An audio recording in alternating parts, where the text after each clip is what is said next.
Nilqakom għall-ewwel programm minn sensiela ġdida INDEPTH fuq the Malta Independent, fuq il-portal ta' the Malta Independent www.independent.com.mt. Kulħadd qed jitkellem dwar dan il-vapur ta' l-LNG illi issa se jkun stazzjonat fil-bajja ta' Marsa Xlok u hemm ħafna mistoqsijiet dwar il-sigurtà ta' dan il-vapur u hekk l-affarijiet mhumiex isiru sew. Għaliex dan il-vapur se jkun magħna żgur almenu minimu għal 18-il sena jekk jibqa' il-power station ġdida taħdem b'dan il-vapur jew kellha jista' jkun li jibqa' magħna għal iktar żmien. U allura irridu nassiguraw ruħna illi is-sigurtà kollha hija meħuda. Magħna fl-istudio u fil-fatt se jkolli naqleb imbagħad għall-Ingliż għandna lil Catherine Halpin illi hija il-Commercial Director, did I get it right? Yes. Commercial Director ta' Electrogas Malta illi huma il-kumpanija illi għamlet din il-power station u allura wkoll responsabbli mill-vapur. Welcome to INDEPTH. Thank you very much for accepting to be with us. Thank you for having me on. Okay, can you give us a bit of a background on who you are, where you come from, and what's your expertise? Sure. My background is engineering. I started off, I'm Irish, so I started off my career after graduating with my master's with ESB. They're the primarily state-owned electricity generation and distribution company in Ireland. So I spent most of my working career moving around their various locations with them. They were going through a period of huge change, so I got great experience there. Lots of gas turbine experience, managing large projects with gas turbines, operations and maintenance, and refurbishment and life extension. And how did you end up at Electrogas and here in Malta? Malta was by choice. You guys have a lot more sunshine than we have, and you've got great sailing conditions. So myself and my partner were here looking for opportunities, and when we heard about the project starting up, we made contact because of my experience with working with gas turbines. I've been working with gas turbines and gas technology my whole career. So. Okay, so now we know you're skilled in your field. Let's move on, because we only have 25 minutes, and let's move on to the vessel itself and to the operation, to all the operations, because we're all concentrating right now on the vessel, but the operation is much bigger than that. And as you know, this is quite a controversial issue here in Malta, and everyone is speaking about it. What is the status of the vessel right now? Because we've seen it come in and come out again. What's happening really? Okay, so this is all according to plan, is the first thing. People need to understand the vessel is currently empty, and what we're doing now is doing a lot of testing before we go near commissioning and before we go near bringing LNG in. And this is part of what the plan always was for the vessel when she arrives here. So she came in on Monday morning. She was turned around using the tugs from Tug Malta, and she was brought back out. So it's working with Transport Malta, working with Tug Malta, and all of the local authorities and the local groups. So what you're doing right now is training in case you need to go back out or back in? Yeah, it's training for... So nothing is related right now to the delivery of gas? No, at the moment what we're getting done is all the contingency planning, because it's fine to design these things and it's fine to plan everything, but we need to actually put those plans into action so that we know that what we have written on paper actually works. But Electrogas Malta is a new company, basically.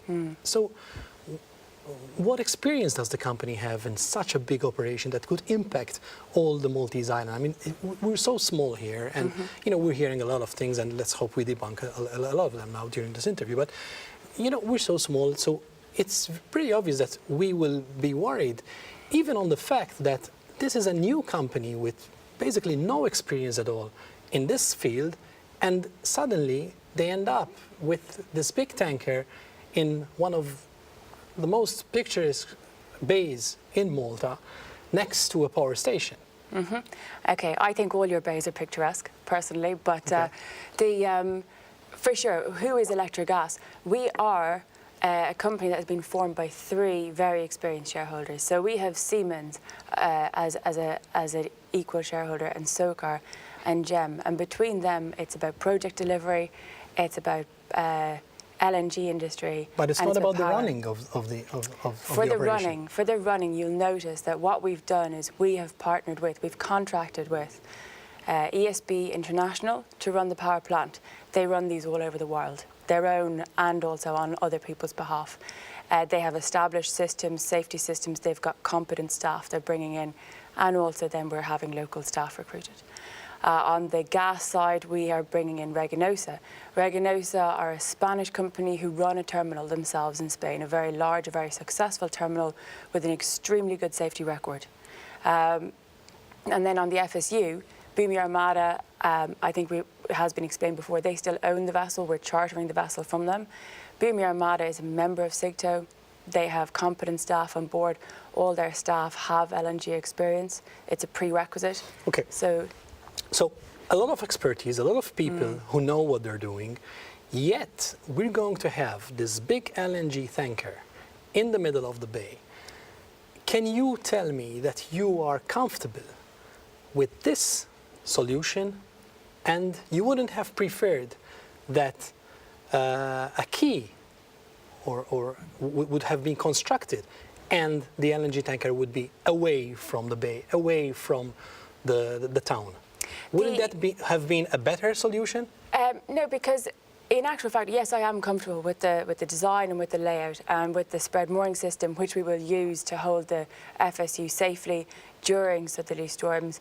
Everything has been designed for that location. It's all bespoke design. So the jetty design is bespoke for what the conditions we're going to see based on all the historical data we had for the FSU carrier herself. So her actual dimensions were part of the modelling and the LNG carriers that we expect for deliveries. So the modelling has been bespoke to what we have. LNG carriers are all over the world and they are in locations unloading and loading in ports much, much closer to This is a very important point. Tell me, where in the world is there an LNG tanker just stationed in a bay so close to the town, and it stays there for we don't know how long? Where, can you give me one example? There are examples in America. There are examples in parts of Europe. I think is there San Francisco? Is there places in Florida? There are lots of places where LNG is operated very, very close to towns and cities, and what they have in a lot of these terminals, in a vessel like this, because my next question is going to be, wouldn't you be more comfortable if you had a storage tank on ground? So, and this is an important point as well to point out, because a lot of the current LNG terminals, yes, they have these tanks on the ground. What the FSU does, and why the FSU is such a good solution for Malta, is it doesn't take up that space on the land. Storing LNG on the land doesn't necessarily make anything any safer or less safe. It's just another way of holding it, and it's a permanent structure on the landscape. So you're telling me that with a tank that is stationed on ground versus a vessel that is exposed to the weather conditions to be found at sea, and we know that there are weather conditions there, maybe not all year round, but there are some days during the year where the weather conditions are really, really ugly, and I know you've taken precautions for that, but you're telling me that the fixed tanker on land isn't safer than the one on water? The FSU is perfectly safe. She is constructed to carry this LNG cargo. She is constructed to carry it at all times. She will be able to move off in a storm so she can keep herself safe vis-a-vis the jetty. LNG carriers, what we must understand about LNG carriers, take for example, there are 32,000 LNG deliveries over the last 55 years. It's an established, mature, safe industry. No major incidents. Again, we've got to look to that. And why? Why are there no major incidents? It's because the design of these LNG carriers is a successful, safe design. There have been incidents that have happened where there has been no loss of cargo, no loss at all. You can vouch maybe for the tanker and for the operation you are responsible for. But we know that you tell me, every how many days or weeks do you need to refill this tanker? We will be refilling it, so we'll probably get between 6 and 8 cargoes a year. 6 and 8 cargoes a year. Yeah. And those cargoes have to go into the port and back outside of the port. But you cannot vouch for those cargoes. If something goes wrong, and a lot of people are concerned about this, not maybe on the LNG itself that is stationed there, but because of the cargoes that come in and come out. Okay, and what's really important for people to understand, and this is why it's great to be here discussing this with you now, every ship that comes in, so if we're getting a LNG carrier next month, we will do a specific analysis of how she'll come in, how she'll turn, and we will do a full safety checklist. So that's an on-site audit by the people who are organising the vessel to come in, so that would be Shell in our case, and Bumi Armada, the people, so they will moor alongside. So there's an on-site audit, there is questionnaires, and that's all written out in the safety guidelines that all people who are members of SIGTO and all members who are part of this LNG industry abide by. The LNG industry is safe because there is good design and good procedures.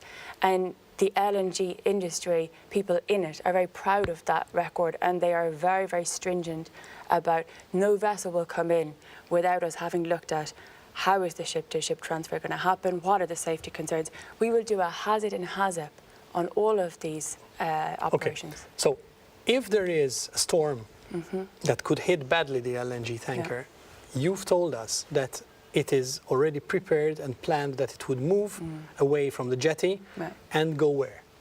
So there's a storm mooring system or a spread mooring system, whichever you want to call it. But it's based, I think it's about 70 metres to the west of the jetty. And when the FSU came in, actually people will have seen her sitting in that position. So that gives them a feel for where she'll be. That has been calculated as a safe distance where she will come out to. Now, what the spread mooring system is basically an extremely well-engineered anchoring system. Anchors on all 4 corners of the FSU, and then a complete double of every system. So when you calculate the amount of time you need to leave the jetty, then wait for the storm to pass, and then the amount of time to go back and reconnect. That could take a day, 2, or even 3 days. Yeah. What happens to the provision, to the supply?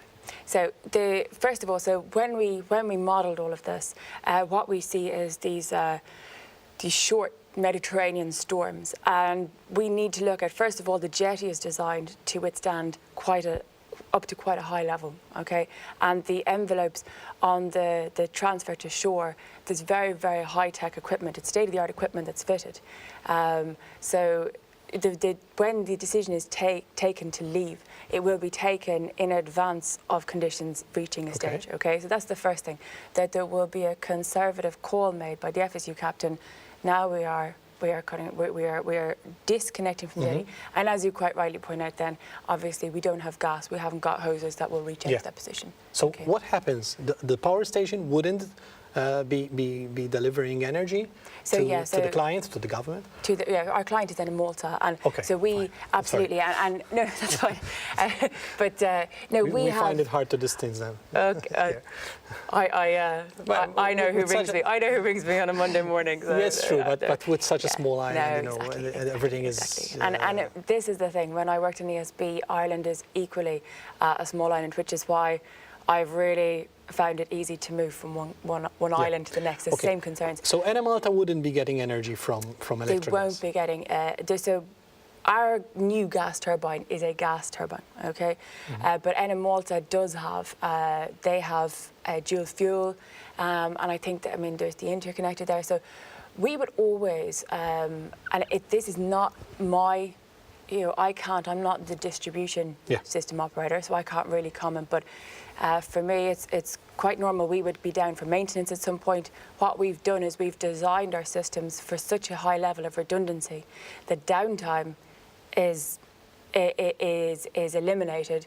So instead, we have weather. So you're telling me that Electrogas is not or has not planned to have something else on the side that could fill in and continue delivering the energy to the client? I think it's important to remember, like, Electrogas is fulfilling a tender requirement which has been given to it. So we are building the plant that we've been asked to, which is a safe, clean, reliable But is plant. it in your plans to have small storage on land for these situations? No, because small storage goes into, it is storage on land, and the impact on the land of having one of these tanks, they're big tanks, they have to be heavily insulated. If they were to be built with the same level of robustness as our FSU, it's quite a significant tank, even for one of these disconnection events. The FSU, So you'd still need a big tank? You'd still need a big tank, and the idea is we have a contract to fulfill. We are doing that, and we're doing that safe in the knowledge that Malta have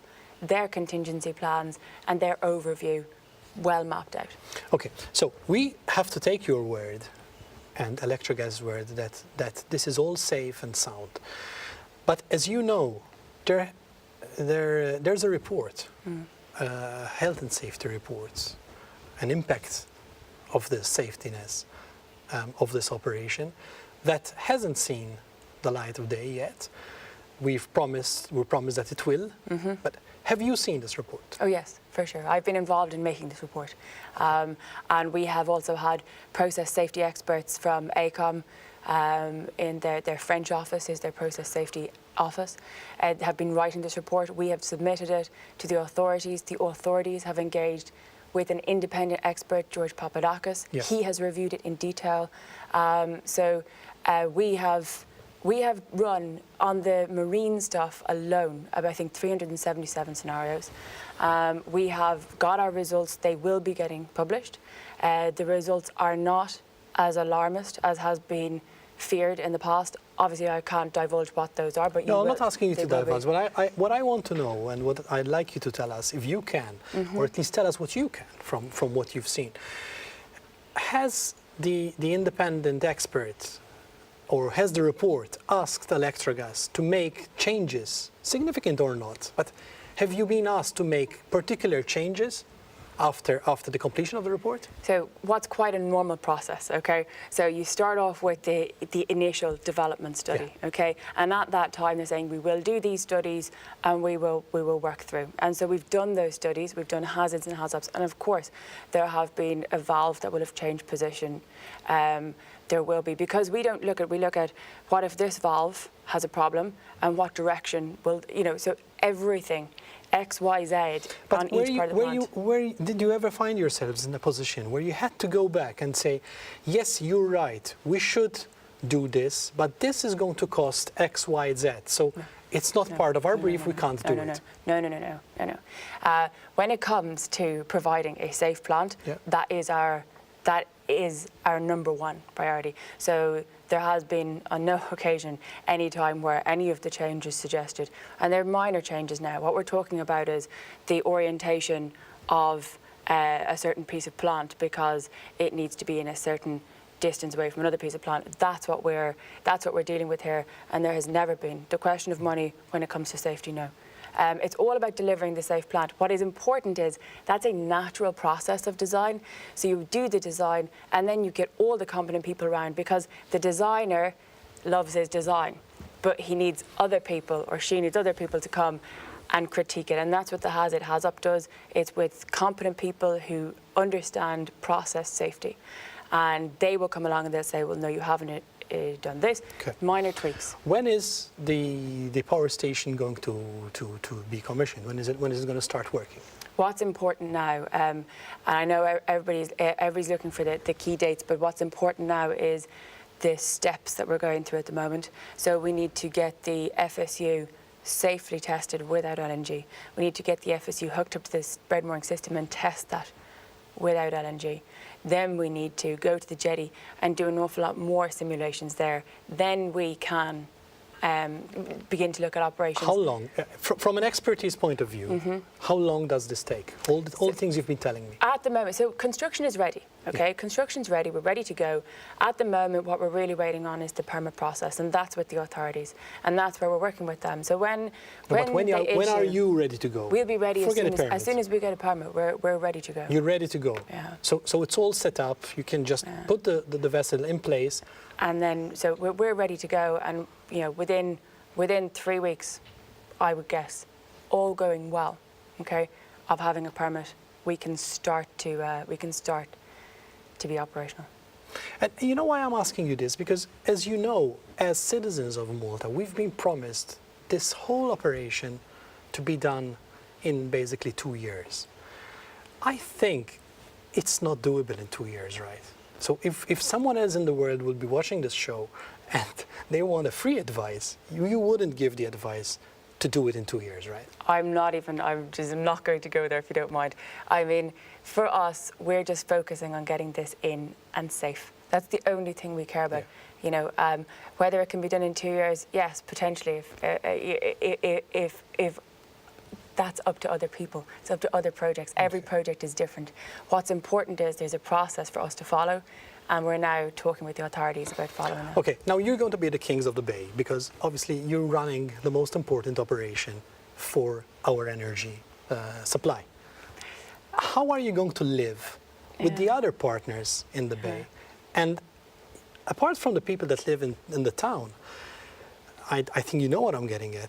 For example, Marsaxlokk is renowned for its its fishermen. How are you going to live with these people? We've had them on the Independent on the front page telling us that they have no idea how they're going to operate or what's going to happen. Have anyone from the company approached these people, or have you met them? Okay, and that's a fair question. We will be, as part of the public consultation process, we will be meeting with these with all of the interest groups. In terms of the harbour itself, Transport Malta is. But sorry, shouldn't consultation happen before? But there was consultation before the development. So at the moment we had a consultation process for the development, and we're still in development. And we're going to go through a further round of consultation before we go into operations. So this is so that's going to make the process even longer? No, it's all part of the process. It's all part of the process. Electrogas will be reaching out to these communities. Ultimately, Transport Malta will be putting out legal notices for how the FSU is going to fit in as part of the harbour. It will fit in as part of the harbour. Remember, also the fuel for the airport comes into there. There's lots. It was a busy Freeport as well. Freeport. In fact, I was going to ask about the Freeport. Exactly. So is it going to impact the operation of a Freeport? All of those things can be coordinated, and we've done studies on those coordinations as well. And that Transport Malta have that within their remit, and they would argue that there's nobody favoured over anybody else. It's all about there's a lot of fuel getting delivered in there for energy production and for Air Malta. So that port is used anyway. So Transport Malta have done a very good job in coordinating it, and they will continue to. With regards to the fishermen, there shouldn't be too much disruption, but Transport Malta will be engaging with them as well. Okay, one last thing before we wrap up. We've seen on the news the civil protection, for example, who have said that they are not prepared, they are not well equipped or trained in case an accident happens. Now, let's all hope nothing like this happens. But we used to say that, and then you weren't here, but we remember the El Faroud situation, a ship that was berthed at the dry docks that practically exploded, and we weren't prepared for that when it happened many years ago.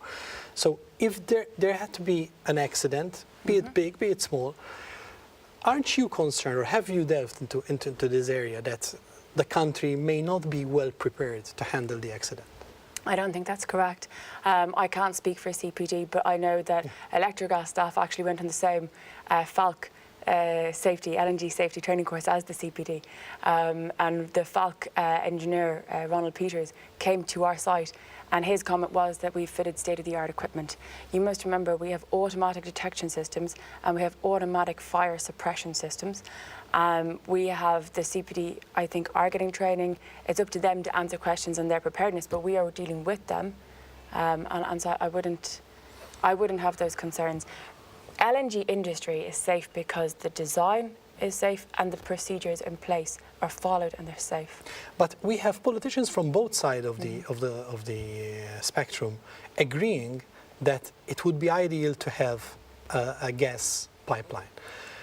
If that had to happen, do you prefer that to the vessel? Preference is not mine to say.